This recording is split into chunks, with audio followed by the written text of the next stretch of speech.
మన తండ్రి అయిన దేవుని నుండి ప్రభువైన యేసుక్రీస్తు నుండి కృపయు సమాధానమును మీకు కలుగును గాక.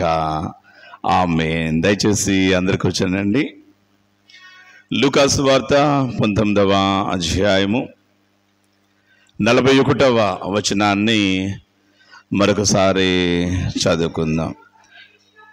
ఆయన పట్టణమునకు సమీపించినప్పుడు దానిని చూచి దాని విషయమై ఏడ్చెను. దానిని చూచి దాని విషయమై ఏడ్చెను. ప్రార్థన చేసుకుందాం. యెహోవా మా ఆశ్రయదుర్గమ్మ, మా విమోచకుడు,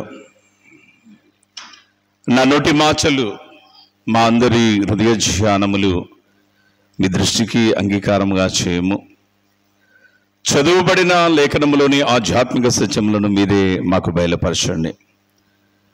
మీ దాసుడనైనా నేను బలహీనుడనై ఉండగా నీ కృపచే నా నుండి నా ప్రతి విధమైన బలహీనతను రూపుమాపి నీ ప్రేమచే నన్ను నీ ఆత్మతో నింపి నాకు కావలసిన శారీరక ఆధ్యాత్మిక బలమును దయచేసి నీ బిడ్డలమైనటువంటి మేము చూచుచున్న దేవుడు అయినటువంటి నీవు మమ్మను దృష్టించుచున్న సమయంలో మమ్మను బట్టి, మా ప్రవర్తన, మా స్థితిగతులను బట్టి మీరు దుఃఖపడే వారి వలె కాకుండా సంతోషించే వారి వలె ఉండనట్లు కొద్ది నిమిషములు మాతో మాట్లాడమని యేసయ్య ఘనమైన నామము పేరిట వేడుకొనుచున్నాము కర్త. ఆమేన్. క్రీస్తునందు ప్రియులారా, శ్రేష్టమైనటువంటి దినమున మనం చదువుకునిన ఈ 2 లేఖనముల్లో నుండి విశేష రీతిన సువార్త పాఠ్య భాగంలో నుండి కొన్ని ఆధ్యాత్మిక సత్యాలు కొద్ది నిమిషాలు ధ్యానం చేసే ప్రయత్నం చేద్దాం. దానికంటే ముందుగా మీకు ఒక పరమరహస్యం తెలుసో లేదో కానీ దాన్ని చెప్పాలనుకున్నా. ఏంటంటే ఈరోజు పాస్టర్ గారు, అది నేను కావచ్చు, మన గురువులు కావచ్చు, ఎవరైనా కావచ్చు, ఏం వాక్యం చెప్పబోతున్నారు అనేటువంటి దాని గురించిన కంగారు మీరు ఎప్పుడు పడాల్సిన పనిలే.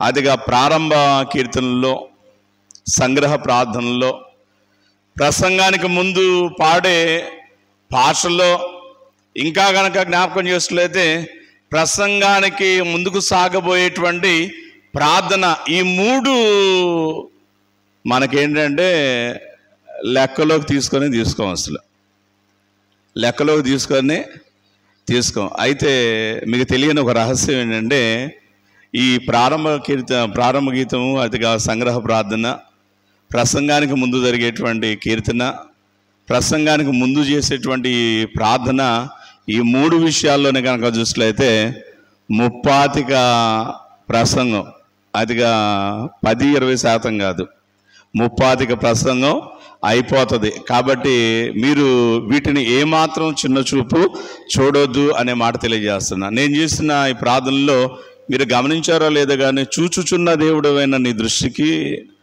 మా జీవితాలు దుఃఖకరంగా, ఆయాసకరంగా కాకుండా సంతోషకరంగా, అంటే అక్కడితోనే ప్రసంగం మొత్తం కనుక జ్ఞాపకం చేస్తే నేనేం చెప్పాలనుకున్నానో మీరు అర్థం చేసుకోవచ్చు అనే మాట తెలియజేస్తుంటాను చూడండి. కాబట్టి క్రీస్తు ప్రియులారా, ప్రారంభం నుంచి అతిగా ఫాలో అవటం అనేటువంటిది చాలా ప్రాముఖ్యము అనేటువంటి విషయాన్ని మరవద్దు దయతో అనేటువంటి మాటను తెలియజేస్తా ఉన్నా. చూడండి, 19వ అధ్యాయం 41వ వచనాన్ని మరొకసారి చదువుకుందాం. అక్కడ గ్రంథకర్త రాసు అంటాడు కదా, ఆయన ఆ పట్టణమును సమీపించినప్పుడు దాన్ని చూచి దాని విషయమై ఏడ్చి అనేటువంటి మాట తెలియజేస్తూ ఉంటాను చూడండి. గమనించండి క్రీస్తు ప్రియులారా, ఈ శ్రేష్టమైనటువంటి సమయంలో సువార్తికుడు అనేటువంటి లూకా ఇచ్చుచున్నటువంటి ఈ ఇన్ఫర్మేషన్ బట్టి తెలియజేయబడుచున్నటువంటి మాట కనుక జ్ఞాపకం చేసినట్లయితే, మన నాథుడు, విమోచకుడు, రక్షకుడైన యేసయ్య యెరూషలేము పట్టణానికి సమీపంగా వస్తా ఉన్నాడు అనే మాట తెలియజేస్తున్నాను చూడండి. ఇంతకీ ఎక్కడి నుంచి వస్తున్నాడు అనేటువంటిది కనుక జ్ఞాపకం చేసినట్లయితే,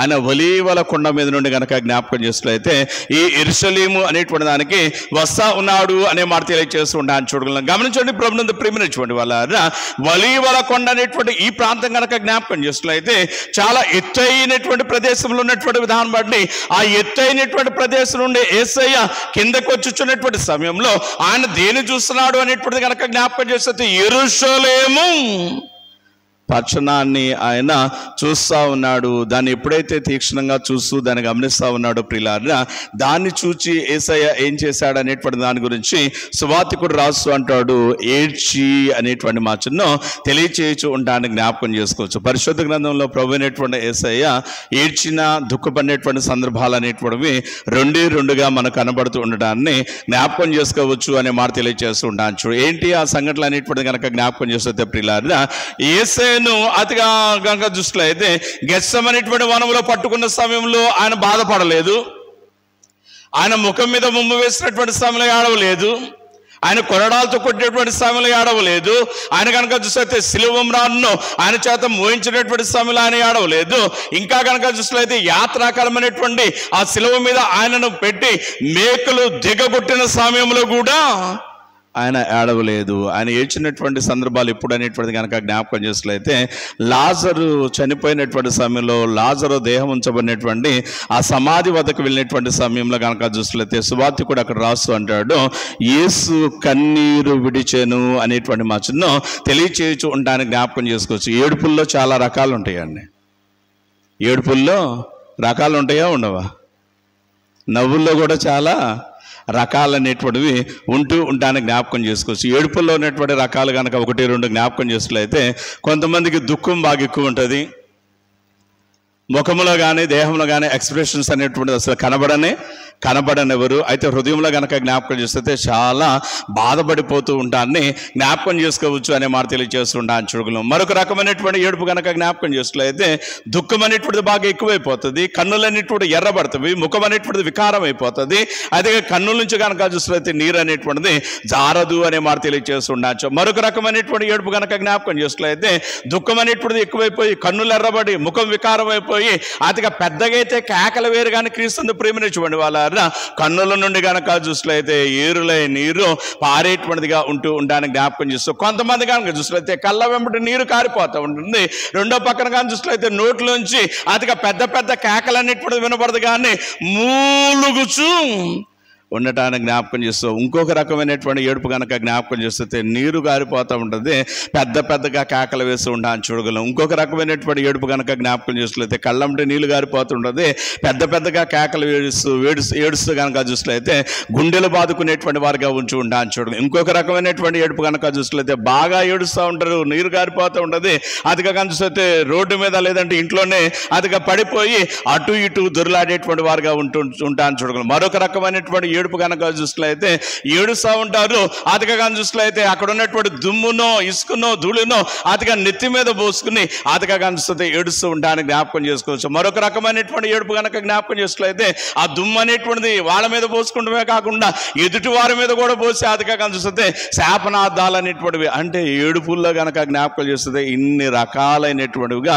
ఇంకా చెప్పుకుంటూ పోతే చాలా రకాలు మనకు కనబడుతూ ఉండడానికి జ్ఞాపకం చేసుకోవచ్చు. అయితే క్రీస్తుని ప్రేమించండి వాళ్ళ లాజరు చనిపోయినటువంటి సమయంలో లాజరు యొక్క దేహం అనేటువంటిది ఉంచబడినటువంటి సమాధి వద్దకు యేసయ్య వెళ్ళినటువంటి సమయం గురించి ఒక సువార్తికుడు ఒక వేదాంతి రాసినటువంటి మాట కనుక జ్ఞాపకం చేసినట్లయితే he shed silent tears అంటాడు. he shed silent tears. బాధ చాలా ఎక్కువగా ఉంది యేసయ్యకి. అయితే ఆయన పెద్దగా ఏమి కేకలు పెట్టి ఏడవలేదట.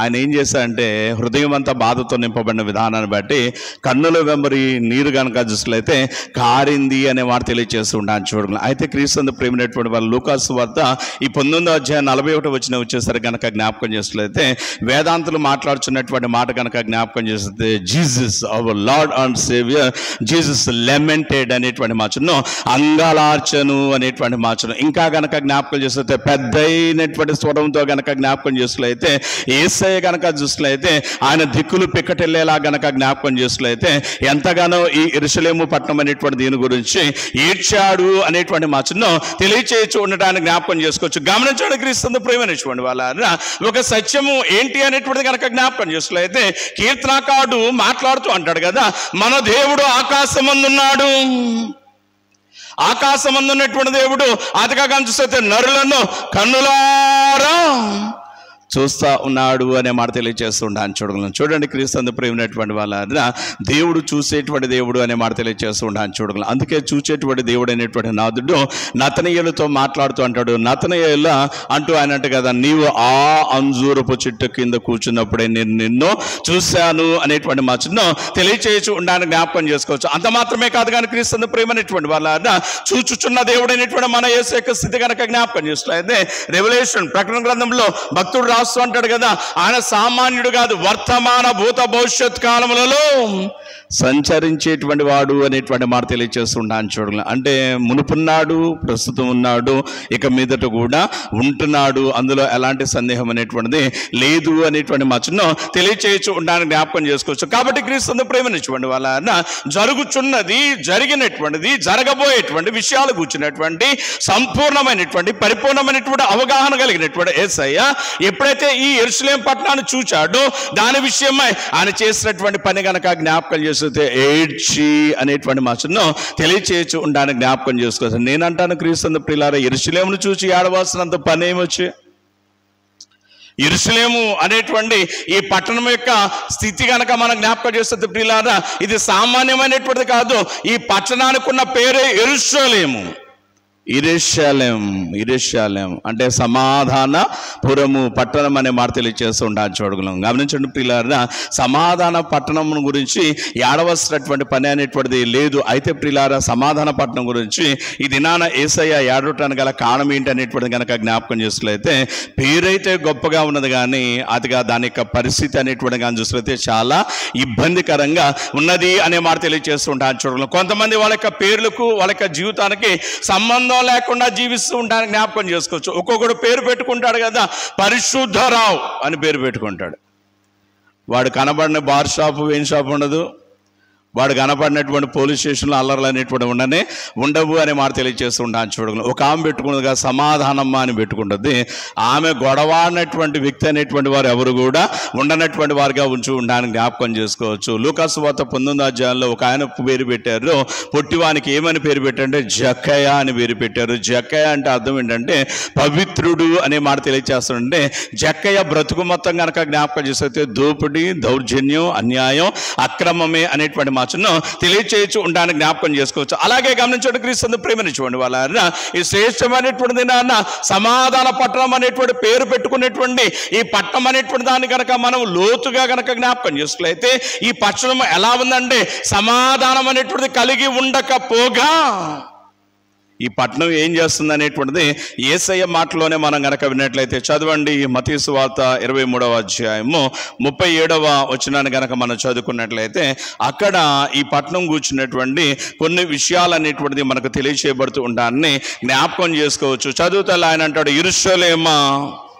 యెరూషలేమా ప్రవక్తలను చంపుచును, నీ యొద్దకు పంపబడిన వారిని రాళ్లతో కొట్టుదానా. చాలండి క్రీస్తు ప్రేమించుకోండి వాళ్ళ ఏ పట్టణం అయితే సమాధానం అని చెప్తా ఉన్నామో, ఏ పట్టణం అయితే శాంతికరం అనేటువంటిది, అదిగా ఉల్లాసకరం అనేటువంటి మాట చెప్తా ఉన్నామో, ఆ పట్టణంలో ఉన్నటువంటి ఇబ్బందిని చూచినటువంటి యేసయ్య ఈ పట్టణం గురించి చూచున్నటువంటి స్టేట్మెంట్ ఏంటి, సాక్ష్యం ఏంటి అనేటువంటిది కనుక జ్ఞాపకం చేసినట్లయితే యెరూషలేమా. ఎక్కడైనా ఒకే పదం 2 సార్లు అతిగా పక్కన ప్రయోగింపబడిందంటే దాని తీవ్రత మంచిగా కానీ చెడుగా కానీ అతిగా ఎక్కువగా ఉంటుంది. కాబట్టి అక్కడ చదివేటప్పుడు మనం చాలా జాగ్రత్తగా చదవాలి అనే మాట తెలియజేస్తుంటాను. చూడగలం. అబ్రాహామును దేవుడు అంటాడు కదా, నీ ఒక్కడైనటువంటి కొడుకును నాకు దహన బలిగా అర్పించు అన్నాడు.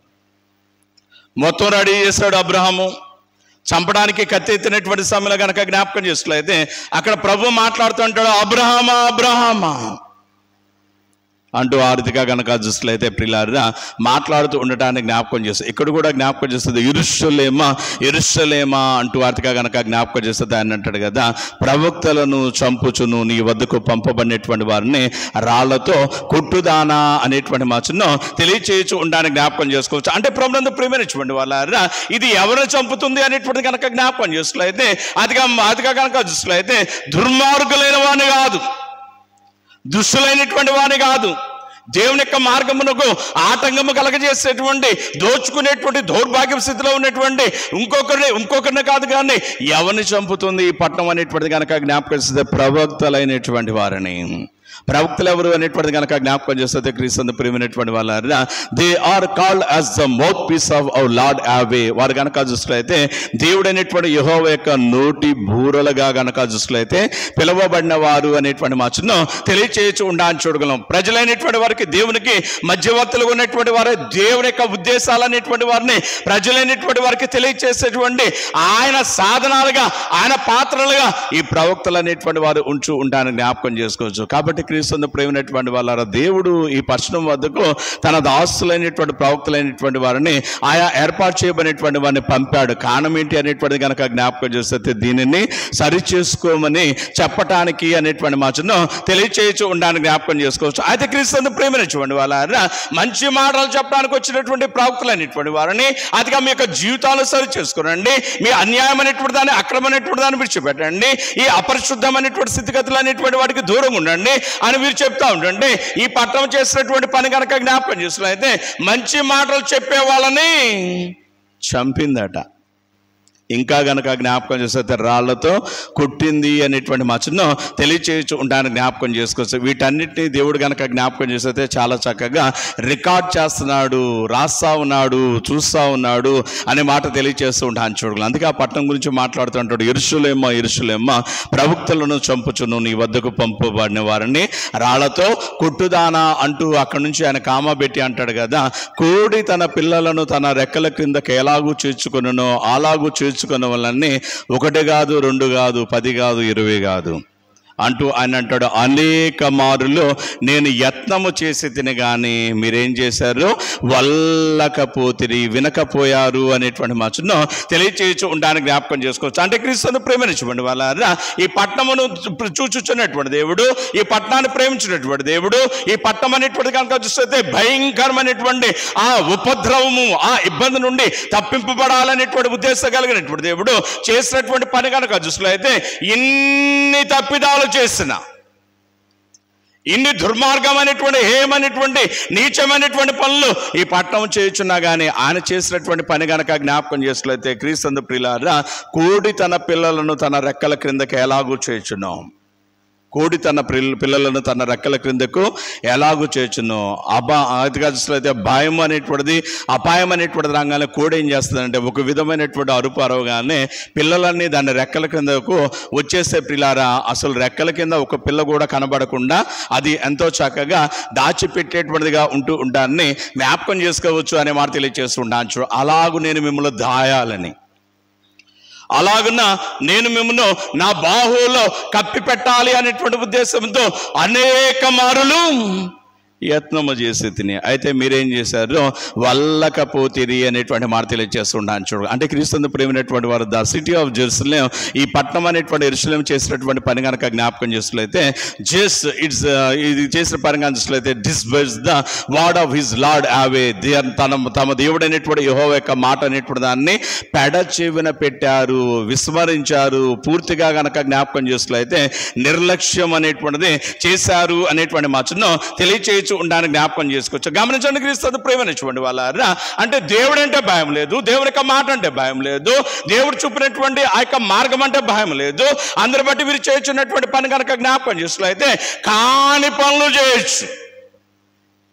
అదే కదా ఇందాక పాడుకున్న కీర్తనలో త్రాహిమాం క్రీస్తునాథ దయచూడ రావైన కీర్తన చూస్తే ఆయన అంటాడు కదా, కీర్తనకాడు అంటాడు, చెయ్యరాని దుష్కర్మములు, చేయరాని దుష్కర్మములు 1 కాదు 2 కాదు ఎన్నో చేశాననే మాట తెలియజేస్తూ ఉంటాను చూడగలం. ఇంకా ఆయన అంట కదా, త్రవ్వుచున్న కొలది పెరుగు తరగదు నా పాపరాశి అనేటువంటి మాటను తెలియజేస్తూ ఉంటాను జ్ఞాపకం చేస్తాం. మన జీవితాలు కూడా జ్ఞాపకం చేస్తే ప్రియులారా, ప్రభు మన పాపాలు, మన దోషాలు, మన అతిక్రమాల గురించి తవ్వటం మొదలు పెడితే తవ్వే కొద్ది కనుక చూస్తే దినాలు, నెలలు, సంవత్సరాలు దొరికిపోతాయి కానీ అవి మాత్రం ఆగేటువంటిది లేదు అనేటువంటి మాటను తెలియచేయచ్చు ఉంటాను జ్ఞాపకం చేసుకోవచ్చు. ఇంత ఇబ్బందిలో, ఇంత భయంకరమైన స్థితిలో, ఇంత అదిగా ఆయాసకరమైనటువంటి స్థితిలో మనం ఉన్నప్పటికీ మన ప్రేమించుచున్నటువంటి మన దేవుడు మనల్ని రక్షించాలి, ఆయనకు రాజ్యానికి వారసులు చేయాలనేటువంటి ఉద్దేశంతో మన దగ్గరకు వస్తుంటే మనం ఏం చేస్తాం అనేటువంటి కనుక జ్ఞాపకం చేసినట్లయితే simply we are opposing the word of God. చాలా తేలిగ్గా దేవుని యొక్క మాట అనేటువంటి దాన్ని మనము వ్యతిరేకిస్తున్నాము, విడిచిపెడుతున్నాము అనే మాట తెలియజేస్తూ ఉంటాను చూడగలం. అందుకే క్రీస్తు ప్రేమైనటువంటి వాళ్ళారా ఆయన అంటాడు, యెరూషలేమా యెరూషలేమా అంటూ ఆయన మాట్లాడుతూ అంటాడు కదా, దాని విషయమే ఏడ్చాడు అనే మాట తెలియజేస్తూ ఉంటాను. ఇంతగా దేవుని యొక్క మాటను అది నిర్లక్ష్యం చేయటానికి ఏంటో కారణము అనేటువంటిది కనుక మనం అర్థం చేసుకునే ప్రయత్నం చేస్తే, భక్త మహాశయుడు పౌలు ఎఫెసీయులకు రాసినటువంటి పత్రిక 4వ అధ్యాయము 18వ వచనంలో ఒక మాట తెలియజేస్తూ ఉంటాన్ని జ్ఞాపకం చేసుకోవచ్చు అనే మాట తెలియజేయచ్చు. చదవండి, ఎఫెసీయులకు రాసినటువంటి పత్రిక 4వ అధ్యాయము 18వ వచనాన్ని కనుక మనం చదువుకున్నట్లయితే దీనికి కారణాన్ని చెప్తా ఉంటాడు కదా, వారైతే అంధకారమైన మనస్సు కలవారై అనే మాట తెలియజేస్తూ ఉంటాను. అంటే ప్రభునందు ప్రియమైనటువంటి వాళ్ళారా, ప్రభు యొక్క అధికారిస్తే మాటలనేటువంటి వాటిని విడిచిపెట్టడానికి ఇష్టానుసారంగా ప్రవర్తించడం గల కారణం ఏంటి అని కనుక మనం శోధించిన సమయంలో అర్థమవుతున్నది ఏంటి అనేటువంటిది కనుక జ్ఞాపకం చేసినట్లయితే, వీరందరట అంధకార సంబంధమైన మనస్సు కలిగి ఉన్నారట. అంధకార సంబంధమైన మనస్సు కలిగి, అంటే వీళ్ళ జీవితాలు దీనిలో ఉన్నవి అనేటువంటిది కనుక జ్ఞాపకం చేస్తుంది. ఆపాద మనసుకు చీకటిలో ఉన్నవి అనేటువంటి మనసును తెలియజేస్తూ ఉంటాను. అంటే క్రీస్తు ప్రియమైనటువంటి వాళ్ళ మంచిదో చెడేదో తెలుసుకోగలిగినటువంటి వెలుగు అనేటువంటిది, జ్ఞానం అనేటువంటిది వీరి యొక్క జీవితాల్లో ఏ మాత్రం లేనటువంటి విధానం అనేటువంటిది ఇక్కడ మనకు కనబడుతూ ఉంటాన్ని జ్ఞాపకం చేసుకోవచ్చు అనే మాట తెలియజేస్తూ ఉంటాను. గమనించండి, క్రీస్తు ప్రియమైనటువంటి వాళ్ళారా అంధకార సంబంధమైన మనస్సు కలిగి ఉన్నారు కాబట్టి దేవుని యొక్క మాటలు విసర్జిస్తూ ఉన్నారు, దైవజనులు అనేటువంటి వాళ్ళు చంపుతున్నారు, రాళ్లతో కొడుతూ ఉన్నారు. అయితే ఈ అంధకార సంబంధమైన మనసు కలిగి ఉంటాను గల కారణం ఏంటి అనేటువంటిది దాని గురించి కూడా ఆలోచిస్తే, క్రీస్తు ప్రేమైనటువంటి వాళ్ళ కొరింథీయులకు రాసినటువంటి 2వ పత్రికలో 4వ అధ్యాయంలో భక్త మహాశయుడు రాస్తూ అంటాడు కదా, ఈ యుగ సంబంధమైనటువంటి దేవత వారి మనోనేత్రములకు గ్రుడ్డితనము కలగ చేసినందున అనేటువంటి మాటను తెలియచేయచ్చు ఉంటాను, జ్ఞాపకం చేసుకోవచ్చు. ఏంటట కారణం? ఈ లోకపు అధికారం ఏం చేశాడట, వీరి మనోనేత్రములకు గ్రుడ్డితనము కలగ చేశాడు. అందుకే అంధకార సంబంధమైన మనసు వచ్చింది. అంధకార సంబంధమైన మనసును బట్టి ఏం జరుగుతుందంటే చేయరాని పనులను చేస్తున్నారు, అందును బట్టి ఇబ్బంది కలుగుతూ ఉన్నారు. క్రీస్తు ప్రేమైనటువంటి వాళ్ళారా ఈ యుగ సంబంధమైన దేవత వీరి మనోనేత్రాలకు గ్రుడ్డితనం కలగజేశాడని చెప్తా ఉన్నాడు. అయితే ఈ యుగ సంబంధమైనటువంటి దేవత అంటే ఈ లోకపు అధికారి అదిగా వారి మనోనేత్రాలకు గ్రుడ్డితనం కలగజేయడానికి కారణం ఏంటి అనేటువంటిది కనుక జ్ఞాపకం చేస్తే ప్రియులారా, శరీరాశ, నేత్రాశ, జీవపు డంబమే, జీవపు డంబమే. చూడండి, అదిగా ఏదైనా తోటల్లో తల్లి అయినటువంటి ఆదాము అవ్వలు సంచరించుచున్నటువంటి సమయంలో కనిపిస్తున్నట్లయితే చాలా కాలం వాళ్ళకి ఈ తినవద్దని చెప్పిన వృక్షఫలం మీద ఆశ ధ్యాస లేనే లేదు.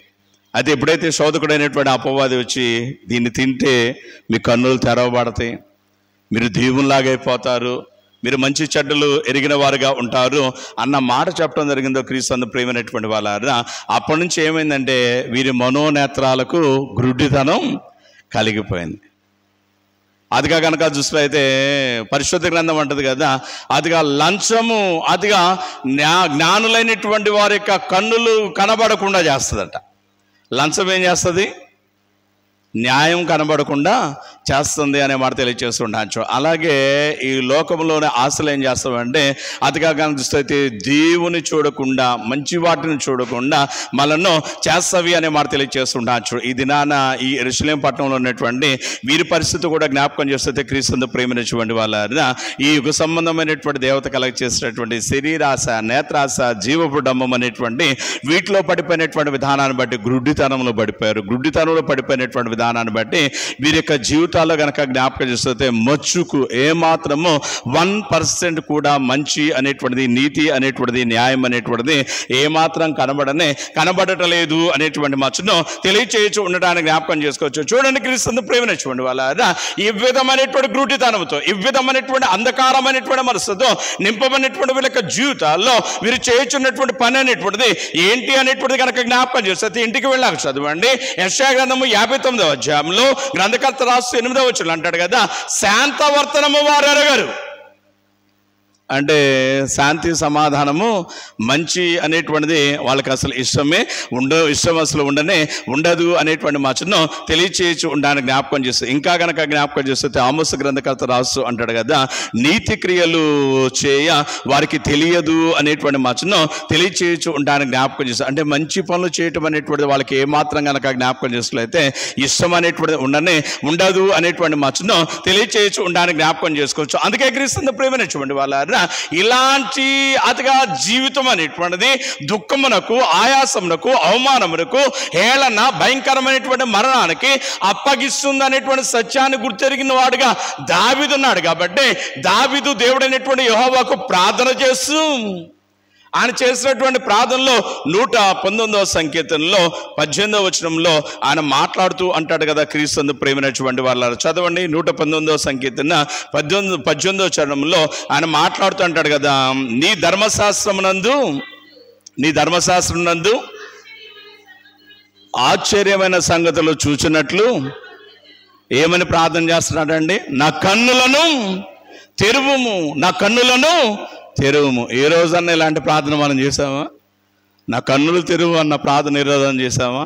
చూడండి, క్రీస్తు ప్రేమైనటువంటి ఆధ్యాత్మిక నేత్రాల్లో తెరువు అనేటువంటి ప్రార్థన మనం చేయాలి అనే మాట తెలియజేస్తుంటాను. చూడండి, క్రీస్తు ప్రేమైనటువంటి వాళ్ళ మనం చేయాల్సినటువంటి ప్రార్థన. ఒక భక్తుడు అంటాడు కదా, ప్రభు యేసు నా రక్షక, అదిగా వసంగు కన్నులు నాకు నిరతము, నేను నిన్ను చూడగలిగిన, నీ వాక్కులు వినగలిగిన, నీ పరిశుద్ధమైనటువంటి మార్గంలో నడవగలిగినటువంటి కన్నులు, చెవులు, పాదములు నాకు దయచే.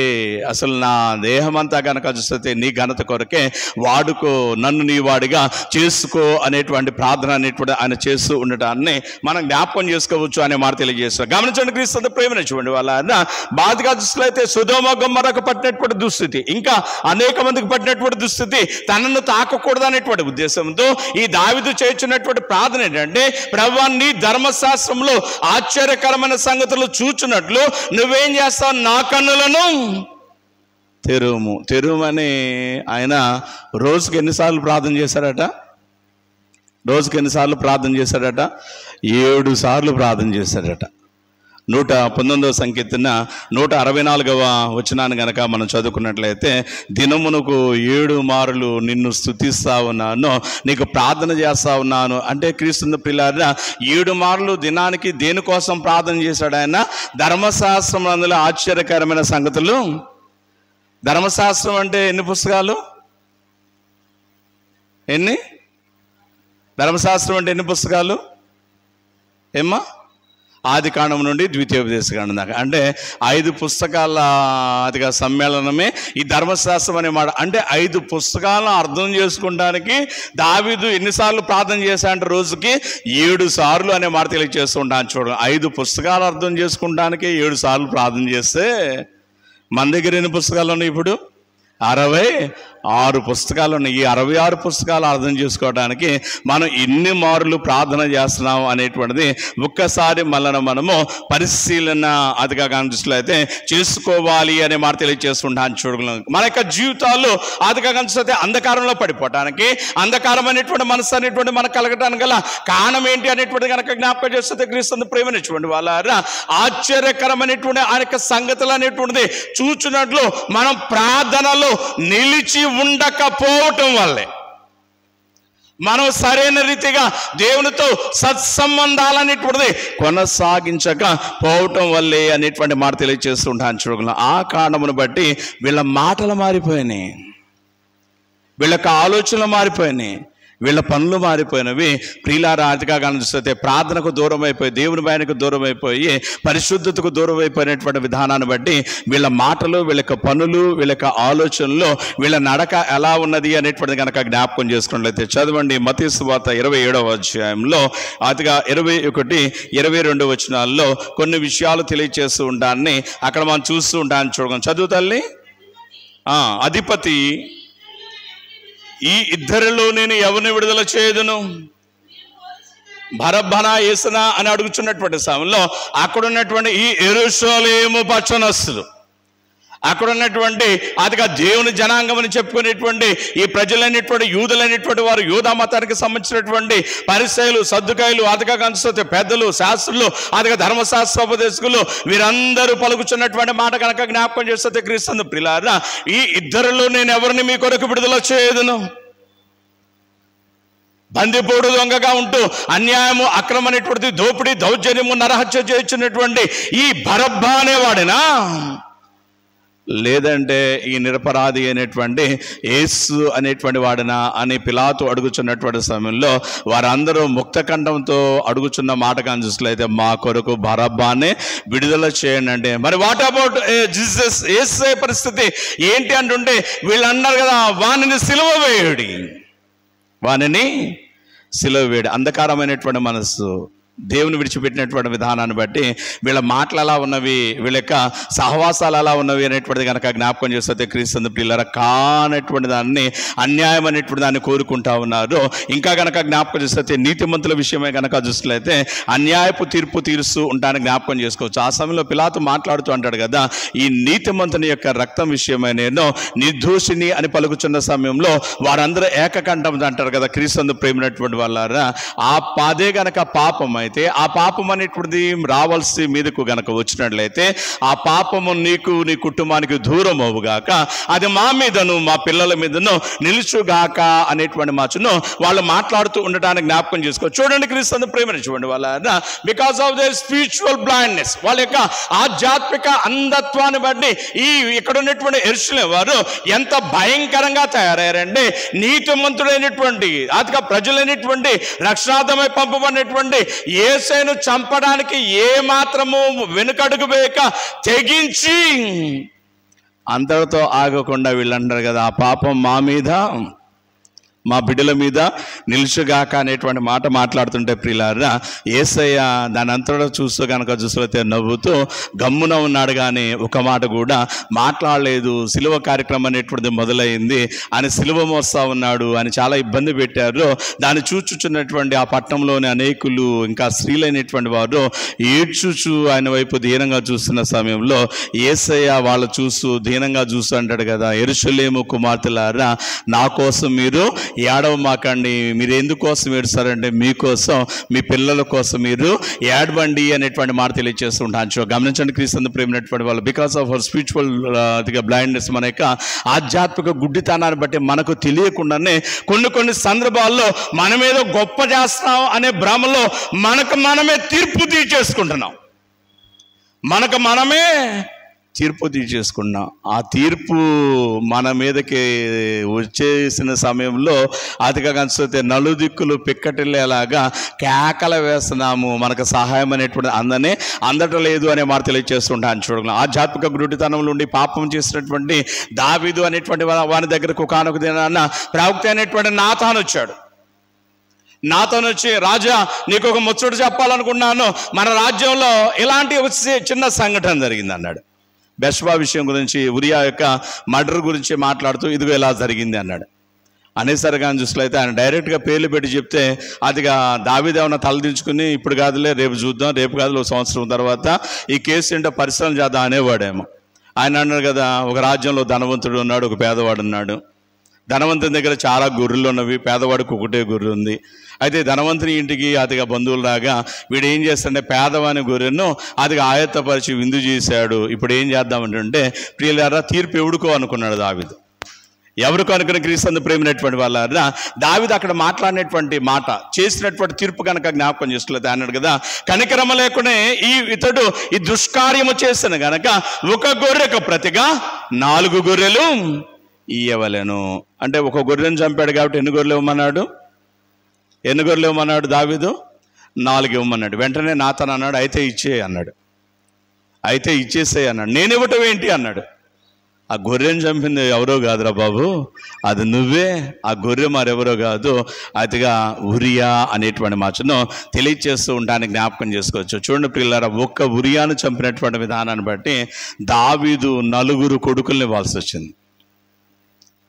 అంటే మన స్పిరిచువల్ బ్లైండ్నెస్, మన ఆధ్యాత్మిక గుడ్డితనాన్ని బట్టి మనం కొన్ని సందర్భాల్లో మనకు తెలియకుండానే మనకు మనమే తీర్పు తీర్చుకుంటున్నాము అనే మాట తెలియజేస్తూ ఉంటాను. చూడండి, గమనించడానికి క్రీస్తు ప్రేమను చూడండి. వాళ్ళ ఈ దినాన ఈ యెరూషలేము పట్టణంలో ఉన్నటువంటి ఈ దౌర్భాగ్యులైనటువంటి వారు వారి ఇబ్బందికరమైనటువంటి జీవన విధానాన్ని బట్టి వారి యొక్క జీవితాన్ని సరి చేసుకోవాల్సింది పోయి వాళ్ళ కూలిపోయినటువంటి జీవితాలు తిరిగి కట్టుకుని ప్రభు అయినటువంటి దేవుడితో వాళ్ళు ఒక జీవితాలు తిరిగి మళ్ళా అంటు కట్టుకుని ఫలించాల్సింది పోయి వీళ్ళు మాట్లాడుతున్నటువంటి మాట కనుక జ్ఞాపకం చేస్తే, ఆ రక్తము మా మీదను మా పిల్లల మీదను ఉండుగాక అంటూ వాళ్ళకి వాళ్ళే తీర్పు తీర్చుకుంటుంటే ప్రియులారా భయంకరమైపోయింది. మరింతగా దుర్మార్గం పెరిగిపోయింది, ఇబ్బంది పెరిగిపోయింది. ఒకానొక దినాన్న యేసయ్య ఒలీవల కొండ మీదుగా యెరూషలేము పట్టణానికి వస్తా ఉన్నాడు. ఆ సమయంలో ఆ పట్టణాన్ని చూశాడు. చదవండి 41వ వచనాన్ని మరోసారి కనుక మనం చదువుకున్నట్లయితే, అక్కడ ఆయన కదా ఆయన పట్టణమును చూచి దాని విషయమై ఏడ్చి అనేటువంటి మాట తెలియజేస్తుంటాను. చూడగలను, గమనించండి క్రీస్తు ప్రేమించినటువంటి వాళ్ళ యేసయ్య ఆ పట్టణాన్ని చూశాడట. చూసినటువంటి సమయంలో కనుక జ్ఞాపకం చేస్తుంటే క్రీస్తు ప్రేమించినటువంటి వాళ్ళ outwardly the city of Jerusalem is looking so beautiful. బాహ్యపరంగా ఈ యెరూషలేము పట్టణం అనేటువంటిది కనుక జ్ఞాపకం చేస్తే చాలా అందంగా కనబడతా ఉంది. దైవజనుడు అనేటువంటి ఎలీషా ఒకనొక దినాన్ని యెరికో పట్టణానికి సమీపంగా వచ్చాడు. యెరికో పట్టణస్తులందరూ కానీ చూసినట్లయితే దైవజనుడు అనేటువంటి ఎలీషాకు ఎదురుగా పరిగెత్తుకుంటే వెళ్ళి ఆయన ఎదుట మోకరించి ప్రార్థన చేయొచ్చు అంటాడు. దైవజనుడా, మా ఏలినవాడా, నీవు చూచుచున్నటువంటి ఈ పట్టణం అన్నది చూసావు, ఇది చూచుటకు రమ్యమైనది అందమైనదిగా కనబడుచున్నది, కానీ దానిలోని నీరంతయు చేదైనవి. దానిలో నీరంతా ఏంటంట? చేదైందట. చేదైనటువంటిది కాబట్టి అది ఒక్క పంట కూడా పండే అవకాశము లేనటువంటి విధానాన్ని బట్టి మా పశునము పాడైపోయింది అన్నప్పుడు ఎలీషా దైవజనుడు ఏం చేస్తాడు, ఒక క్రొత్త పాత్రలో ఉప్పు తీసుకుని వచ్చి అక్కడ జలముల వద్ద ఊట దగ్గర వేయగా చేదైనటువంటి ఆ నీరు అనేటువంటిది పనికొచ్చేటువంటి మధురమైనటువంటి నీటిగా మార్చబడింది అనే మాట తెలియజేస్తుంటాను. చూడగలం ప్రభునందు ప్రియులారా, ఆ పట్టణం చూస్తానికి ఎలా ఉందట? చాలా బాగుందట. యెరూషలేము పట్టణం కూడా చూస్తానికి ఎలా ఉందంటే చాలా బాగున్నది అనేటువంటి మాట తెలియజేస్తుంటాను. చూడ అయితే క్రీస్తు ప్రేమినటువంటి వాళ్ళ యేసయ్య యెషయా గ్రంథం 55వ అధ్యాయంలో అంటాడు కదా, నా తలంపులు మీ తలంపుల వంటివి కాదు, నా ఉద్దేశంలో మీ ఉద్దేశంలో వంటివి కాదు అనే మాట తెలియజేస్తుంటాను. జ్ఞాపకం చేసుకోవచ్చు. పరిశుద్ధ గ్రంథం చెప్పుచున్నటువంటి మరొక మాట కనుక జ్ఞాపకం చేస్తుంటే క్రీస్తు ప్రేమినటువంటి వాళ్ళ మన దేవుడు చూచుచున్న దేవుడు. మనమైతే అదిగా కనిపిస్తే పై వాటినే చూడగలుగుతాం, కానీ మన దేవుని యొక్క స్థితి గురించి సమయంలో మొదటి గ్రంథంలో ప్రభు అయినటువంటి దేవుడు మాట్లాడుతూ అంటాడు కదా, నేను మానవులైనటువంటి వారి యొక్క హృదయాంతరంగములను పరిశీలన చేసేవాడును పరీక్షించేవాడును అనేటువంటి మాటను తెలియచేయచ్చు ఉండడానికి జ్ఞాపకం చేసుకోవచ్చు. దేవుని యొక్క స్థితి గురించి పరిశుద్ధ గ్రంథం ఇచ్చుచున్నటువంటి సాక్ష్యం కనుక జ్ఞాపకం చేసినట్లయితే ఆయన కంటికి కనబడకుండా దాగు కనగలిగినటువంటి స్థితి అనేటువంటిది సర్వ సృష్టిలో ఏమీ లేదు అనేటువంటి మాట తెలియచేస్తూ ఉండడానికి జ్ఞాపకం చేసుకోవచ్చు. చూడండి క్రీస్తు ప్రియులారా, సమస్తాన్ని చూసేటువంటి ప్రభు అయినటువంటి దేవుడు ఈ యెరూషలేము పట్టణాన్ని ఎప్పుడైతే చూశాడో, యెరూషలేము పట్టణం మనకైతే అందంగా కనపడుతుంది, కానీ యేసయ్యకి ఎలా కనపడుతుందంటే అన్యాయంతో కనపడుతుంది, అక్రమంతో కనబడుతుంది. కారణం ఏంటంటే ప్రియులారా, మనలాగా ఆయన లోకపరమైనటువంటి దృష్టితో చూస్తల్లా ఆయన దైవికమైనటువంటి దృష్టితో చూస్తూ ఉన్నాడు అనేటువంటి మాట తెలియజేస్తుంటాను. సింపుల్ థింగ్ గమనించండి క్రీస్తు ప్రేమినటువంటి వాళ్ళ ఒక వ్యక్తి అతిగా చూసినట్లయితే చాలా బలంగా ఉన్నాడు, చాలా ఎనర్జెటిక్గా, అతిగా చూసినట్లయితే చాలా ఉల్లాసంగా ఉంటా ఉన్నాడు. పరుగు పెట్టరు అంటే అతిగా చూసినట్లయితే నిమిషానికి 2 కిలోమీటర్ల దూరం ప్రయాణిస్తున్నాడు అనుకోండి. నిమిషానికి అంతా దట్స్ హైలీ ఇంపాసిబుల్. 2 కిలోమీటర్ల నిమిషాలుగా వాడంటే అంత బలవంతుడు అనుకుందాం. వాడిని తీసుకెళ్ళి ఎక్స్రే డిపార్ట్మెంట్లోనూ స్కానింగ్ సెంటర్లోనూ కానీ చూసినట్లయితే పైనుంచి కింద దాకా కానీ చూస్తే స్కాన్ చేసామనుకోండి, డాక్టర్ గారు చూసి వీడి వైపు దీనంగా చూశాడు అనుకోండి, అది డాక్టర్ గారు ఏమైందంటే, రే బాబు నువ్వు బయటకు వెళ్ళి నిలబడు అని చెప్పి అదిగా చూస్తే వీడు తల కాడ నుంచి అరికాల దాకా అన్ని అవయవాలు పాడైపోయినాయి సార్, వీడు మా అయితే ఇంకో 10 రోజుల కంటే ఎక్కువ బతకడని చెప్పాడు అనుకో. మనం ఏమంటాం, డాక్టర్ గారు వాట్ ఆర్ యూ టాకింగ్, ఏం మాట్లాడుతున్నారు మీరు, అసలు వాడిని చూసారా, వాడంత బలంగా ఉన్నాడో, వాడు కనుక చూసినా అయితే ఒక గుద్దితే గోడలు కూడా బద్దలవుతే అవ్వచ్చేమో, కానీ ఇదిగో ఈ టెస్ట్లన్నీ ఏం చెప్తున్నావు అంటే వీడు 10 రోజుల కంటే ఎక్కువ బతికే అవకాశం లేదు అనే మాట. అంటే క్రీస్తు ప్రేమైనటువంటి మనమైతే పైకే చూస్తాం, అది కాక అయితే ఈ ఎక్విప్మెంట్ అనేటువంటిది ఏం చేస్తుంది, అంతరంగంలో ఉన్నటువంటి అదిగా చిన్న చిన్న విషయాలను కూడా చాలా చక్కగా అదిగా అయితే చూసి మనకు తెలియచేసేటువంటిదిగా ఉంటూ ఉండవచ్చు. మానవుడు కనిపెట్టినటువంటి ఈ యంత్రాలే ఇంత లోతైన ఇన్ఫర్మేషన్ అందించగలిగితే మన ప్రభువు జ్ఞానమునకు కర్త అనే మాట తెలియజేస్తుంటాను. చూడండి క్రీస్తు ప్రియమైనటువంటి వాళ్ళ దేవుడు అనుగ్రహించినటువంటి జ్ఞానాన్ని బట్టి కనిపెట్టినటువంటి యంత్రాలకి ఎంత శక్తి ఉంటే ప్రియులారా, అసలు జ్ఞానాన్ని ఇచ్చిన వానికి మానవులమైనటువంటి మనలను సమస్త సృష్టిని కలజేసినటువంటి దేవునికి సమస్తము మరి తేటగా కనబడుచున్నది అనేటువంటి మాట తెలియజేస్తూ ఉంటాను. చూడగలం. కాబట్టి క్రీస్తు ప్రేమైనటువంటి వాళ్ళ యేసయ్యకి ఏం కనబడింది అక్కడ అనేటువంటిది కనుక జ్ఞాపకం చేస్తే, క్రీస్తు ప్రేమైనటువంటి వాళ్ళ యెరూషలేమునకు పట్టబోయే నాశనం కనబడింది. రాజుల గ్రంథంలో అదిగా హజాయేలు అనేటువంటి ఒక ఆయన ఉంటాడు. ప్రభు అనేటువంటి యెహోవా అదిగా కనిపిస్తే ఎలీషా దైవజనుడితో మాట్లాడుతుంటాడు. అదిగా ఎలీషా నువ్వేం చేస్తావంటే అదిగా కనిపిస్తే సిరియన్ల మీద అదిగా హజాయేలును రాజుగా అభిషేకించు అన్నాడు. అదిగా దైవజనుడు అనేటువంటి ఎలీషా వెళ్ళాడు. అదిగా హజాయేలు కనపడ్డాడు. హజాయేలును చూశాడంటండి.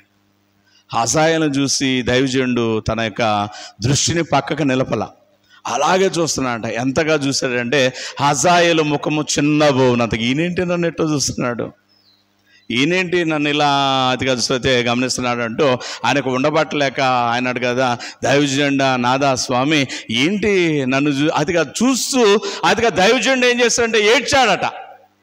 ఏడ్చేసరికి ప్రియులారా ఈ హజాయేలుకి అర్థం కాల. కారణం ఏంటనేటువంటి కనుక జ్ఞాపకం చేసినట్లయితే ఈ హజాయేలు అనేటువంటి ఈయన చాలా స్వల్పమైన వాడు, ఏ విధమైన ఎన్నిక లేనటువంటి వాడు, ఏ విధమైన బలము, ఏ విధమైనటువంటి అధిక కంచులైతే స్థితి అనేటువంటిది లేనటువంటి వాడు. వాడిని చూసి ఇంత గొప్ప దైవజనుడు ఏడుస్తూ ఉంటుంటే ప్రియులారా అర్థం కాక, దైవజనుడా నన్ను చూసి నువ్వెందుకు బాధపడుతున్నావు, ఏడుస్తున్నావు అనే మాట అడిగిన సమయంలో అన్నట్టు కదా, ఇజ్రాయేలు వారికి నువ్వు చేయబోయే పనిని నేను చూస్తున్నాను కాబట్టి, అంటే ఇజ్రాయేల్ వారికి నేనేం చేయగలను అంటుంటే ఆయన అంటాడు కదా, ఇజ్రాయేల్ అనేటువంటి బలవంతులైనటువంటి వారు నువ్వు పట్టుకుంటావు, వాళ్ళని చంపుతావు, వాళ్ళ గర్భిణీ స్త్రీల యొక్క గర్భాలను నువ్వు చీలుస్తావు, వాళ్ళ పిల్లలైనటువంటి వారిని బండకేసి కొడతావు, వాళ్ళందరినీ సమూలంగా నాశనం చేస్తావు అనే మాట చెప్తా ఉంటుంటే ఈ హజాయేలు అంటాడు, ఊరుకో స్వామి ఇది నా వల్ల ఏమవుతుంది అంటే అన్నట్టు కదా, నేను కుక్క వంటి వాడను కదా, నేను కుక్క వంటి వాడను కదా, ఇది నా వల్ల అవటం ఏంటంటే ఇప్పుడు నువ్వైతే నువ్వు చెప్పినట్టు కుక్కవే, అయితే దేవుడు నిన్ను సిరియాకు రాజుగా చేయబోతా ఉన్నాడు. ఎప్పుడైతే నువ్వు రాజు అవుతావో ఆ తర్వాత కాలంలో నువ్వు ఇజ్రాయిల్ను నాశనం చేయబోతున్నావు. అది నాకు ముందరగానే కనబడతా ఉన్నది. అందు విషయమే నేను ఏడుస్తున్నాను. నా ప్రజలకు పట్టబోయే ఈ దుస్థితి, నా ప్రజలు చేసిన ఇంత అన్యాయం చూస్తూ అనేటువంటి మాట. అంటే క్రీస్తు ప్రేమైనటువంటి వాళ్ళారా ఆత్మదేవుడు చేసే పని కనుక జ్ఞాపకం చేసినట్లయితే జరగబోయేటువంటి విషయాలను ముందరగానే చూపించేవాడిగా ఉంటూ ఉండటాన్ని పరిశుద్ధ గ్రంథంలో చాలా మార్లు మనకు కనబడుతూ ఉంటాన్ని జ్ఞాపకం చేసుకోవచ్చు. శిశువు అయినటువంటి యేసయ్య యెరూషలేము దేవాలయంలో 8వ దినాన్ని తీసుకురాబడినటువంటి సమయంలో అక్కడ నీతిమంతుడు అయినటువంటి దేవుని యందు భయభక్తులు కలిగినటువంటి సిమియోను అనేటువంటి ఒక దైవజనుడు ఉన్నాడు. ఆ సిమియోను చేసిన పని మనందరికి తెలిసినటువంటిది. ఆ శిశువును అతగా తన చేతిలోకి తీసుకుని ఆ శిశువు ముఖము చూస్తూ ఆయన అంటాడు కదా, నాథా నీ దాసుని సమాధానముతో పోనిచుచున్నావు, అన్యజనులకు నువ్వు చేయు రక్షణ నేను కన్నులారా చూశాను. చాలు నువ్వేం చేయబోతున్నావో భవిష్యత్ ఏంటో నాకు నీ ముఖంలో కనబడిపోయింది. భవిష్యత్ అంతా ఆనందకరం, పరిశుద్ధత, అదిగా మహాసంతోషం బట్టి నేను అదిగా సతే ప్రశాంతంగా నిద్రలోనికి వెళ్తున్నాను అనేటువంటి మచ్చను తెలియజేస్తూ ఉంటాను, జ్ఞాపకం చేస్తాను. అంటే క్రీస్తు ప్రేమైనటువంటి ఆత్మదేవుడు చేసే పని కనుక జ్ఞాపకం చేసినట్లయితే జరగబోయేటువంటి విషయాలు ముందరగానే తెలియజేసేవాడిగా ఉంటూ ఉంటాను చూడగలం. అయితే క్రీస్తు ప్రేమైనటువంటి వాళ్ళ త్రిత్వంలో ఏకత్వమైనటువంటి అదిగా చూస్తే తండ్రి అయినటువంటి దేవునితో ఆత్మదేవుతో సమానమైనటువంటి స్థితి కలిగినటువంటి యేసయ్య స్థితి మరింత ఘనము. అట్టి ఘనతను బట్టి యేసయ్య ఇది నాన్న ఈ యెరూషలేము పట్టణాన్ని చూచుచున్న సమయంలో దానికి పట్టబోయేటువంటి దుర్గతి విషయమై ఏం చేస్తున్నాడు అనేటువంటిది కనుక జ్ఞాపకం చేసుకుంటే క్రీస్తు ప్రేమైనటువంటి వాళ్ళ దాన్ని సమీపించి దాన్ని చూచి ఏడ్చి అనేటువంటి మాటను తెలియచేస్తూ ఉంటాను, జ్ఞాపకం చేసుకోవచ్చు. ఏడ్చుచు ఆయన మాట్లాడుతూ అంటాడు కదా, చదవండి. నీవును ఈ నీ దినమందైనను సమాధాన సంబంధమైన సంగతిలో తెలుసుకుని ఎడలా ఎంతో మేలు. అయితే ఇప్పుడు అవి నీ కనులకు మరుగు చేయబడి ఉన్నవి. దైవజనులు చెప్తూ ఉంటారు, మరి కొద్ది దినాల్లో కనుక జ్ఞాపకం చేసుకులైతే పరిశుద్ధ గ్రంథం మీకు దూరం అయిపోతుంది, దేవుని మాటలు మీకు దూరం అయిపోతాయి. కాబట్టి మీరు చేయాల్సినటువంటి పని కనుక జ్ఞాపకం చేస్తే సమయం ఉండగానే, అవకాశం ఉండగానే మీరేం చేస్తారంటే వేద పఠనం అనేటువంటిది చేయండి. వేద వాక్కులు అనేటువంటిది మీ యొక్క హృదయంలో దాచుకోనండి. ఆ వాక్కులను బట్టి మీ జీవితాల్లో ముందుకు సాగండి అనేటువంటి మాట తెలియజేస్తున్నాను. చూడండి, ఆరోగ్యం ఉన్నప్పుడే, చూపున్నప్పుడే, ఆరోగ్యం ఉన్నప్పుడే దేవుని యొక్క మందిరానికి పరుగులు తీయండి అంటే మనం ఏం చేస్తాం? అదిగా చదువుకోవాలండి, అందుకే పిల్లల్ని ఇంట్లో పెట్టామండి. చదువుకోవడం కోసం పిల్లలు ఇంట్లో పెట్టామని అంటాడు. చదువులు అయిపోయిన తర్వాత ఉద్యోగం కోసం, కాంపిటేటివ్ ఎగ్జామ్స్ కోసం సిద్ధపడుతున్నాడు, అందుకని హాస్టల్లో పెట్టామని అంటాం. ఉద్యోగం వచ్చిన తర్వాత పెళ్లి కోసం అని చెప్పని సంబంధాల కోసం వెళ్ళాడండి అని చెప్తూ ఉంటాం. పెళ్ళి అయిపోయిన తర్వాత కనుక జ్ఞాపకం ఇల్లు కట్టుకోవాలనుకుంటున్నాడని చెప్తూ ఉంటాం. ఇల్లు కట్టుకున్న తర్వాత కనుక చూసినట్లయితే మరొక బాకీ ఉందని చెప్తూ ఉంటాం. ఆ తర్వాత కనుక చూస్తే రిటైర్మెంట్ అయిన తర్వాత వద్దాం అనుకుంటాం. ఈ రిటైర్మెంట్ అయ్యేసరికి కనుక జ్ఞాపకం చేస్తే ఏ అనారోగ్యమో, ఏ యాక్సిడెంటో ఏదో ఒకటి అవటం, మంచం మీద పడిపోవటం. అప్పుడేం చేస్తారు? మంచం మీద పడిన తర్వాత నన్ను కూడా గుడికి తీసుకుపండి అంటారు. ఆ సమయంలో మనకు పెట్టడమే అంతంత మాత్రం. ఆ సమయంలో గుడికి తీసుకుపోమంటే హౌ కెన్ ఇట్ పాసిబుల్? అందుకే క్రీస్తు ప్రేమైనటువంటి వాళ్ళ ఆరోగ్యం ఉన్నప్పుడే, అవకాశం ఉన్నప్పుడే, అదిగా ప్రభు మనల్ని బలపరిచినటువంటి సమయంలోనే మనం చేయాల్సినటువంటి పని కనుక జ్ఞాపకం చేస్తే దేవునికి ఎంత సమీపంగా ఉంటే అంత మనకు అదిగా సంతోషం అనే మాట తెలియజేస్తున్నాను. చూడండి, దట్స్ వై అందరూ బట్టి ఇన్ ద బుక్ ఆఫ్ ఎక్లెసియాస్టిక్స్ ప్రసంగి గ్రంథము 12వ అధ్యాయంలో ప్రభు అయినటువంటి దేవుడు మాట్లాడుతుంటాడు కదా, దుర్దినములు రాకమునుపే వీటి యందు నాకు సంతోషం నెమ్మది లేదని చెప్పు సంగతులు నీకు రాకమునుపే నీ బాల్య దినముల యందే నీ సృష్టికర్తను స్మరణకు తెచ్చుకొనుము. నీ బాల్య దినముల యందే నీ సృష్టికర్తను స్మరణకు తెచ్చుకో. ఎప్పటి నుంచి జ్ఞాపకం చేసుకోవాలట దేవుణ్ణి, ఎప్పటి నుంచి కొనియాడాలట దేవుణ్ణి? చిన్నతనము నుండే అనేటువంటి మాటను తెలియజేస్తూ ఉంటాను, జ్ఞాపకం చేసుకోవచ్చు. అయితే క్రీస్తు ప్రేమైనటువంటి వాళ్ళ పట్టణము అదిగా చిన్నతనం నుండి చేయకపోయింది. అనేక మార్లు దైవజనులు పంపించినా కానీ దైవజనులు చంపింది, దైవజనులు అవమానపరిచింది, దైవజనులు కొట్టింది, దేవుని మాటలు అనేటువంటి దాన్ని పూర్తిగా విడిచిపెట్టింది. ఇప్పుడు మంచి మాటలు చెప్పే అవకాశము వ్యక్తులు లేకుండా పోయారు. క్రీస్తు ప్రేమైనటువంటి వాళ్ళ యేసయ్య ఒక సమయంలో మాట్లాడుతుంటాడు, అదిగా కనుక చూస్తే యెరూషలేమా నీ మధ్య చేయబడినటువంటి అద్భుతాలు, సూచక్రియలు, మహత్కార్యములు తూరు సీదోను పట్టణంలో చేసి ఉంటే ఆ పట్టణాలు ఇప్పుడు బాగుపడేవి కదా అనేటువంటి మాటను తెలియచేయచ్చు ఉండడానికి జ్ఞాపకం చేసుకోవచ్చు. చూడండి క్రీస్తు ప్రియులారా, అయ్యో యెరూషలేమా నువ్వు తప్పించుకునే అవకాశం లేదు. ఎందుకు అంటే ఆయన మాట్లాడుతూ అంటాడు కదా, ఎవరన్నా నీ వద్దకు పంపబడకపోతే అయ్యా మాకు తెలియలేదు, అందుకే ఇట్లా తప్పు చేశాము అని నువ్వు చెప్పి తప్పించుకునే అవకాశం ఉంటుంది. అయితే నీ దగ్గరకు చాలామందిని పంపాను కదా, నీకు అన్నీ తెలుసు కదా, అన్నీ తెలిసి కూడా నువ్వు ఇంత దుష్కార్యం చేశావు కాబట్టి అంటూ అతిగా కనుక జ్ఞాపకం చేస్తే క్రీస్తు ప్రేమైనటువంటి వాళ్ళ ప్రభు అయినటువంటి దేవుడు ఆ యెరూషలేము పట్టణం చూచి ఏడుస్తా ఉన్నాడు అనే మాట తెలియజేస్తుంటాను. చూడండి, ముగించేద్దాం. చూడండి, క్రీస్తు ప్రేమైనటువంటి వాళ్ళ దానికి పట్టబోయేటువంటి ఆ దుర్గతి అనేటువంటిది ఎలా ఉన్నది అనేటువంటి దాని గురించి యేసయ్య మాట్లాడుతూ అది దాని మీద నింద మోపుతూ అంటాడు కదా. 42వ వచనం చదవండి. ఆయన అంట కదా క్రీస్తు ప్రేమైనటువంటి వాళ్ళ చదవండి.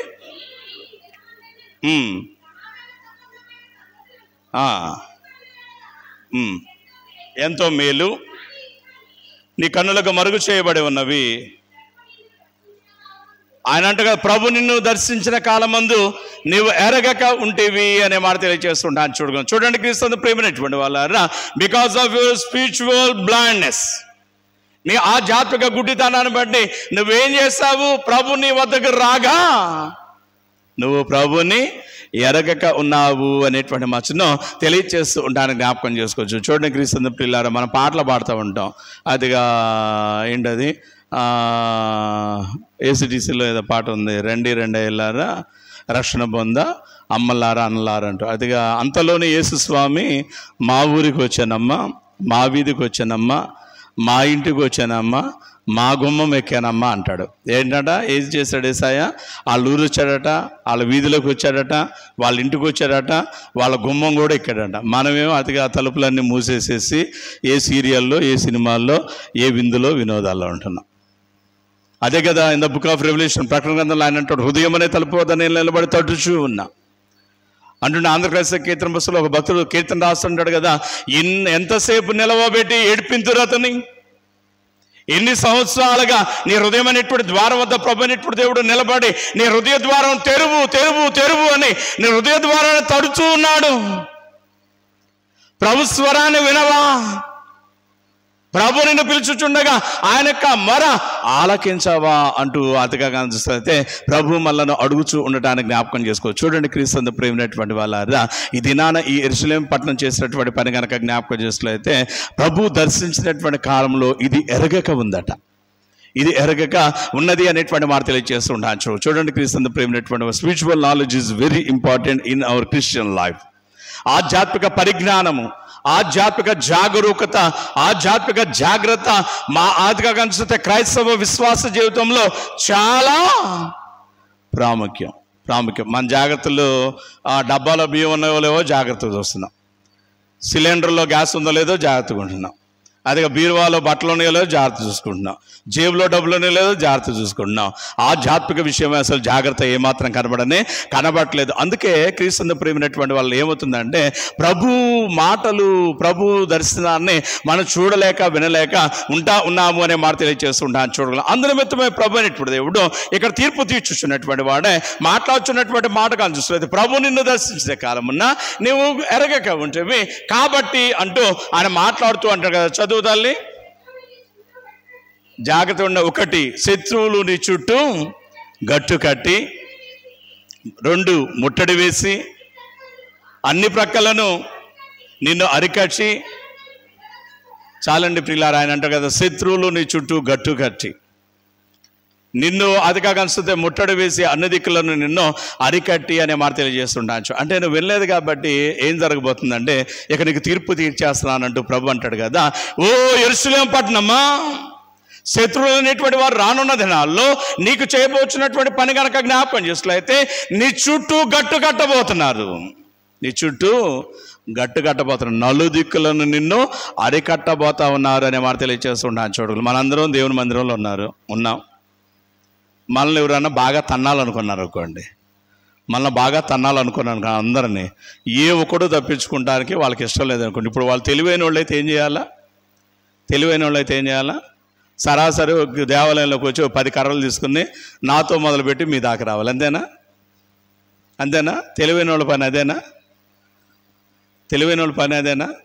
నన్ను దాన్ని అతిగా చూసినట్లయితే మిమ్మల్ని 1, 5, 10 మందినో 20, 50 మందినో తన్నే దాకా వచ్చారనుకోండి, ఇలా మీరే అంత తక్కువ లేండి, ఈ గేటు గుండో ఆ గేటు గుండో లేదంటే ఇంకో గోడ దూకే వెళ్ళిపోతారు.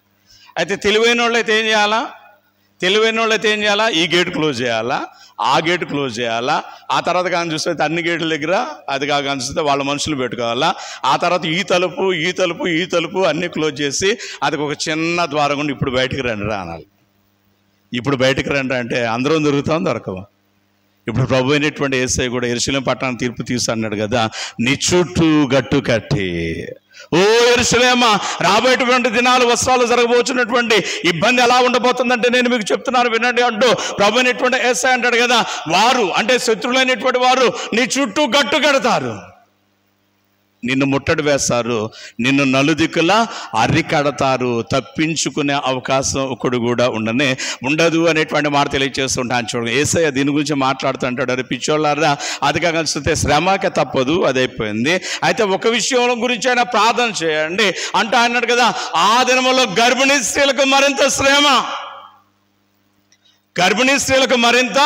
శ్రమ అంటాడు. మరొక సందర్భంలో ఆయన మాట్లాడుతున్నాడు కదా, ఆ దినము చలికాలము రాకుండా జాగ్రత్తగా చూసుకోనండి.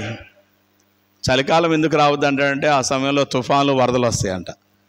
యెరూషలేము వారు తప్పించుకోవాలంటే క్రీస్తు ప్రేమైనటువంటి వాళ్ళ ఏంటి అనేటువంటిది కనుక జ్ఞాపకం చేస్తే, యోర్దాను నది దాటి అవతలకు పోతే తప్పించుకునే అవకాశం వచ్చింది. బాగా వరదలు వచ్చి యోర్దాను మునిగిపోయింది అనుకోండి, దాన్ని దాటే అవకాశం ఉంటుందా? అంటే ప్రియులారా, ఆయన అంటాడు కదా, ఆ అవకాశం కూడా మీకు లేకుండా పోతుంది అనేటువంటి మాట తెలియజేస్తూ, దాని విషయమే ఆయన ఏడ్చాను అనేటువంటి మాట తెలియజేస్తూ ఉంటాను. చూడండి క్రీస్తు ప్రేమైనటువంటి వాళ్ళ, యెరూషలేము పట్టణాన్ని చూసి ఆడటానికి కారణం ఏంటంటే, దానికి ఇంతటి ఇబ్బంది పట్టబోతుందంటే యేసయ్య క్రీస్తు శకం 30వ సంవత్సరంలో ఈ మాటలు తెలియజేస్తే, క్రీస్తు శకం 70వ సంవత్సరాలు జరిగినటువంటి పని కనుక జ్ఞాపకం చేస్తే, రోమీలు అనేటువంటి వారు ఈ యెరూషలేము పట్టణాన్ని సమూలంగా నాశనం చేసినటువంటి విధానం అనేటువంటి మనందరము ఎరిగినటువంటి వారమే అనే మాట తెలియజేస్తున్నాను. చూడలేం కాబట్టి క్రీస్తు ప్రేమైనటువంటి వాళ్ళ, ఆ పట్టణాన్ని చూస్తూ యేసయ్య ఏడుస్తా ఉన్నాడు. మరి మనల్ని చూచుచున్న యేసయ్య సంతోషంగా ఉన్నాడా? మనల్ని బట్టి ఏడుస్తా ఉన్నాడా? సంతోషంగా ఉన్నాడా? మనల్ని బట్టి ఏడుస్తా ఉన్నాడు. ఈ ఉదయకాల ఆరాధనలో చేరినటువంటి మనం ఇంటికి వెళ్ళాక మోకరించి ప్రభుని అడగాల్సినటువంటి ప్రశ్న ఏంటంటే, ప్రభువా, నా జీవితము సమస్తము ఎరిగినటువంటి నన్నేలిన నా నాథుడా, నా జీవితము చూచుచున్న నీ దృష్టికి సంతోషంగా ఉన్నదా, దుఃఖకరంగా ఉన్నదా అని మనం ఆయన అడగాల్సిందే, ఆయనను అడగాల్సిందే. అయితే మనం అడగకుండా మనం ఏం చేస్తామంటే, నాకేంటే బాగానన్నా, నేను ఉదయాన్నే అందరూ 7 గుడికి వస్తుంటే నేను 6:30కి వెళ్ళి కూర్చున్నా, అప్పటికి ఇంకా పాస్టర్ గారు కూడా రాలా, ఆయనకంటే నేనే ముందున్నా, కాబట్టి ఇంకా నాకేంటి, నా ఆధ్యాత్మిక జీవితానికి ఏంటి, ఏ డోకా లేదు అంటూ మనల్ని మనం మోసపుచ్చుకుంటున్నామేమో ప్రియులారా అనే ఆలోచన చేస్తూ మనల్ని మనం సరైనటువంటి రీతిలో చూచుకోలేనటువంటి గుడ్డితనంలో ఉన్నామేమో. క్రీస్తు ప్రేమైనటువంటి వాళ్ళ మనల్ని మనము పరిశీలన చేసుకోవాలి అనే మాట తెలియజేస్తూ ఉంటాను. చూడగలం అలాంటి స్థితిలో కనుక మనం ఉన్నట్లయితే, మనం చేయాల్సినటువంటి ప్రార్థన కనుక జ్ఞాపకం చేసినట్లయితే, అదిగా దావీదు ఏం చేశాడు, నీ ధర్మశాస్త్రంలోని ఆశ్చర్యకరమైనటువంటి సంగతుల్లో చూచున్నట్లు నా కన్నులు తెరవమని ఎలాగైతే ప్రార్థన చేశాడో పిల్లారా, మనం కూడా చేయాల్సినటువంటి ప్రార్థన కనుక జ్ఞాపకం చేస్తుంది, ప్రభువా, నిన్ను చూడగలిగిన కన్నులు నాకు దాయిచ్చే, నీ వాక్కులను వినగలిగిన చెవులు నాకు దయచే. చదవండి, ఈరోజు మనం చదువుకున్న సువార్త పాఠ్యభాగంలో ఎన్ని మంచి మాటలు చెప్తాడండి. 48వ వచనం చదవండి ఒకసారి. అక్కడ కనుక చూస్తే, అమ్మ చదువమ్మా, 48. ప్రజలందరూ ఆయన వాక్యమును వినుటకు ఆయనను ఏం చేశారట, హత్తుకున్నారట. దేనికి? నీ దండం పెడతావా, ఇప్పుడు దా చెప్పింది చాలయ్యానా? ఆయన వాక్యము వినుటకు ప్రజలందరూ ఆయనను హత్తుకున్నది. అయితే మన దౌర్భాగ్యం ఏంటంటే, మనం ఇంటి దగ్గర బయలుదేరేటప్పుడే, లేదంటే అది శనివారం శుక్రవారం రోజు ప్లాన్లు వేసేసుకుంటాం. 6:30 కల్లా గుడికి వెళ్ళిపోవటం, అది కాకపోతే 8 బయటకు రావటం. ఆ రోజు వాక్యం 5 నిమిషాలు ఎక్కువ అవటమో తక్కువైందనుకో, మన ముఖాలంతా అదిగా వికారం అయిపోతాయి. ఏంటో పాస్టర్ గారు ఈరోజు ఎక్కువసేపు తీసుకున్నాడు, ఏంటో ఈరోజు ఇంకా పావుగంట పెరిగిపోయింది టైం, అదిగా ఎట్లయితే ఎట్లా అని వాడితే. మొన్న ఒక దినాన మన అడ్మినిస్ట్రేషన్ మారిపోయింది కదా, ఇప్పుడు కంట్రోలర్గా రిటైర్డ్ సుప్రీంకోర్టు జడ్జి గారు కేరళ సెబస్టియన్ జోసెఫ్ గారు ఉన్నారు. ఆయన దగ్గరకు ఒక కంప్లైంట్ వెళ్ళింది. ఏంట్రా బాబు కంప్లైంట్ అంటే, పాస్టర్ గారు గంట వాక్యం చెబుతున్నాడండి. ఏంటంటే ఆయన మీద కంప్లైంట్, పాస్టర్ గారు గంట వాక్యం చెబుతున్నాడండి, 40 నిమిషాలు అయితే పర్లేదండి అంటుంటే, ఆయన ఏం చేస్తాడంటే తెలియక రేపు రండి అన్నాడు. తర్వాత విజిటర్ స్లిప్లో కానీ చూస్తే పలానూళ్ళు అనేసరికి వీళ్ళకి టైం ఇవ్వమాకండి అన్నాడు. వీళ్ళకి అసలు నా దగ్గర రావడానికి వీళ్ళ అవకాశమే లేదని చెప్పండి. చూడండి క్రీస్తు ప్రేమైనటువంటి వాళ్ళ, వాక్యము వినుటకు హత్తుకున్నారట ఆయనను. మనం ఏం చేస్తున్నామంటే, వాక్యం వినటానికి అతిగా చూస్తే ఆసక్తి లేని వారిగా, నీరసించేవారిగా ఉంటున్నాం. అందుకే మన జీవితాలు చెడిపోతున్నాయి, మన జీవితాలు పతనమైపోతున్నవి. దావీదు మాట్లాడుతూ అంటే కదా క్రీస్తు ప్రేమైనటువంటి వాళ్ళ, దేవా, నేనేం చేస్తాను అంటే, నీ మందిర ద్వారం వద్ద, నీ గడప వద్ద నేను కనిపెట్టుకుని ఉన్నా. ఎందుకంటే నీ మందిరంలో నుండి వచ్చేటువంటి మాటలు ఏ ఒక్కటి తప్పిపోకుండా వినబడకుండా ఉండకూడదు ఉండదు అనేటువంటి ఆలోచనతో అనే మాట తెలియజేస్తుంటాను చూడగలం. కాబట్టి క్రీస్తు ప్రేమైనటువంటి వాళ్ళ ఈ శ్రేష్టమైనటువంటి నా చూచుచున్న దేవుడు అనేటువంటి యేసయ్య యెరూషలేమును చూడగా దానికి పట్టబోయే దుర్గతి కనపడింది. దాని విషయమై యేసయ్య ఏడుస్తూ ఉన్నాడు, బాధపడతా ఉన్నాడు. ఆయన మనం చూచుచున్న సమయంలో మన పరిస్థితిని బట్టి కూడా యేసయ్య బాధపడుతున్నాడేమో, ఏడుస్తూ ఉన్నాడేమో. క్రీస్తు ప్రేమైనటువంటి వాళ్ళ యేసయ్యకు దేవునికి ఏడుపు కలగజేయటానికి కాదు మనం కలగచేయబడింది. మనం ఎందుకు కలగచేయబడ్డామంటే ఆయనకు సంతోషం కలగచేయటానికి, అదిగా ఆయనకు ఆనందము కలగచేయటానికి అనే మాట తెలియదు. మోషే నా ఇల్లంతట్లో నమ్మకమైన వాడు. ఈ మాట చెప్పేటప్పుడు దేవుడని యెహోవా ఎంత సంతోషించుంటాడు.